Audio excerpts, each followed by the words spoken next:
வணக்கம் நண்பர்களை, நான் நாட்டில் இருக்கும்போது பண்ண வச்சிருந்தது உங்களுக்கு எல்லாருக்கும் தெரியும். அப்போ நாங்கள் இன்குபேட்டரும் அதாவது முட்டை பிடிப்பு இயந்திரங்களை செஞ்சு வைத்துக் கொண்டிருந்த நாங்கள் பேரட் பீக் அதாவது கிளிமூக்கு கோழிகளையும் வளர்த்து கொண்டிருந்த நாங்கள். அப்போ நிறைய பேர் சொன்னார்கள், என்ன அந்த கிளிமூக்கு கோழிகள் அடை வைக்கும் போது குஞ்சுகள் பொறிச்சு வர்றது கஷ்டம், நாங்கள் கடைசி நாள்ல முட்டையை உடைச்சு விட்டா தான் குஞ்சுகள் வெளியில வரும்னு சொன்னாங்க.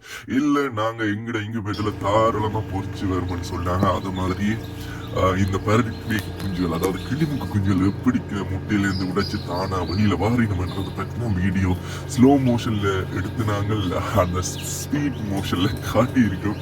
பாருங்க, பார்த்து மகிழுங்க. எங்களோட சேனலை சப்ஸ்கிரைப் பண்ணுங்க, லைக் பண்ணுங்க, ஷேர் பண்ணுங்க. நன்றி நண்பர்களே, நன்றி, வணக்கம். இது UK தமிழ் போடிய. நன்றி.